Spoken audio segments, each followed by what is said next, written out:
For Christmas time now is 19 minutes past 9. Welcome to your G&T Breakfast Show. And also, Tom and I are welcoming PCSO Kaz this morning to join us to talk about White Ribbon.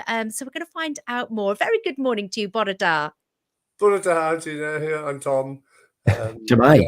So I'm PCSO Kaz, and I've been part of the neighbourhood policing team in Pembrokeshire, going around raising the awareness of the White Ribbon campaign, basically. So we've been going around walking between the police stations throughout Pembrokeshire, visiting rural communities, speaking to lots of people, just to raise the awareness of White Ribbon Day, basically.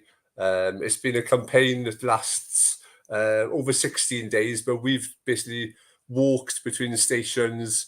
Sorry, I've got the cat interrupting me now. A cat loves an interview. Yeah. Look at that. Oh, Hey. beautiful. Welcome. You've made Gina's morning. Yeah, so it's been a really impactful sort of walk, speaking to lots of people, really, from victims themselves, and it's been quite sort of humbling and touching, really, to hear their stories and hear how they've had to cope with it. It's been quite emotional, really, of a journey, and the impact it can make to people, really, just by speaking about it. And drawing it out just so that people, that they don't have to hide. So those of us that don't know about White Ribbon, it's the prevention against violence towards women and girls. That's what the White Ribbon is sort of all about, yes? Yes, yeah. So the White Ribbon campaign is mainly, we call it VAWG, VAWG, so it's violence against women and girls. But obviously we do cover things like domestic violence, which can affect men as well. But the White Ribbon campaign is mainly about violence against women and girls. Because I imagine as a PCSO, you spend a lot of time walking around and on foot. But this time, you had a placard with you, so it was very obvious what the conversation was going to be. And you've just said there about hearing some of those stories, because it's actually more prevalent than I think some of us even understand. I'm just thinking about the weather woman now in Countryfile, Ruth Dodsworth. She's been an advocate about what she had to. Like the ordeal that she went through, and it's only now in the last kind of 12 months that she's talking more about it.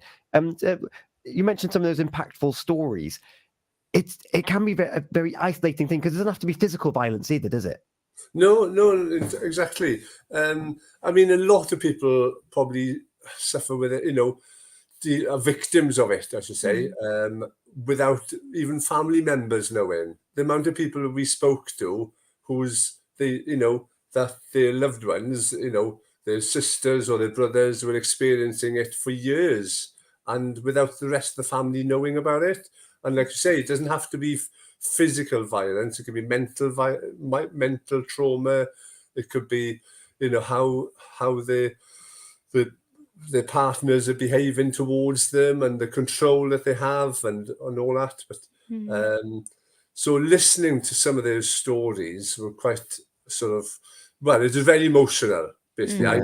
I did the walk myself. I did 3 days of walking, so with some other colleagues as well. But I did 3 days, and it was the amount of different people and how much of an impact it had on a lot of people as well. I mean, because we were carrying a placard, people would often stop and talk to us anyway. Well, we were going to stop them anyway, and say what we were doing. But how much they thought of how much effort we'd gone to doing the walk as well to try and get that message out to lots of people. And you mentioned there that family members and friends might not be aware of it because it's very easy to fall into a routine of trauma and mental abuse and things like that. That you, when you're in that situation, it's hard to identify it as this isn't correct. So in that situation, it's important that loved ones and those around you pick up on small signs and features. Yeah, and asking the questions as well. Is everything right? And you can talk to me, and and people, I think people are more genned up about it these days. More people are reporting it. More people are saying no. Basically, no is no. It doesn't have to happen. And it's also about getting the message out. Like I've had to deal with sort of people, victims as well as offenders of domestic violence, and the message it's easy to say, but even if as offenders, I say to them, well, do you need to, instead of staying in the property and getting worked up and then taking, getting irate and getting your emotions out on somebody, just walk out. Just walk out and walk away from it and calm down or speak to somebody. They can get help as well. Yeah, the help is out there, and it's about talking as well, isn't it? Because you might think that the way that you're living is normal, is how it should be, and the more you talk to your friends and sort of say about the situation, maybe they think actually something isn't right there. You don't need to be living under that control. So talking is really, really important. But if people think that they are sort of having violence towards them, what can they do? Well, report it. Report it to police. There's different ways. There's, obviously they don't have to report it themselves. They can ask a family member. Family member can report on their behalf to get the ball rolling. Because sometimes it's embarrassing to talk about it. They're frightened what might happen. You've obviously, there's different support groups, so we can support them. And so on, really. So it's just about taking that first step. Is a big step sometimes. Getting over that first step, using the services that are around you, whether it's a PCSO on the street, and if you're in that moment and you think this is an opportunity to get the ball moving on a bit of an impulse, it's something. There's also the police. There's also doctors and GPs you can report and different things with the people that have a statutory care to look after you. So it's as Gina just said there, it's about getting that first bit of knowledge out and be like, I'm in an unsafe situation. Yeah, definitely. It's just taking that step. And we mentioned that this is like the White Ribbon campaign's particularly looked at women and girls, but you mentioned earlier domestic violence. It can go both ways. It's also men that can be impacted as well in the household. Yeah. Obviously, in the police force, you do see, males being victims of domestic violence as well. So it happens both ways these days, more so than years ago. And what I might say as well is, obviously the violence happens very often to mothers or girls, but the worst thing for me to hear is when children are involved and children witness it. We all know of. Well, I know of a lot of young people who are affected by this, and if they're affected now, then they're affected later on in life as well, and that's quite traumatizing, really. Yeah, that's a big thing. It's even talking to kids as well about if they are experiencing things like that, is to report it. Report it to school, youth workers, to myself, PCSOs or whatever. Yeah. It's getting that message out there. Actually, you're not alone. There's lots of help out there. It's just having that initial conversation. Yeah, definitely. Definitely.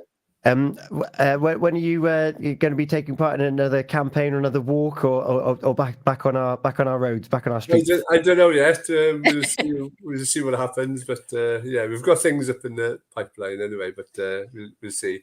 Amazing. And if people see you out and about and you're walking through, you're more than welcome to have someone come up and have a chat with you and explain what's going on in their world. Yeah, definitely. Anytime. Amazing.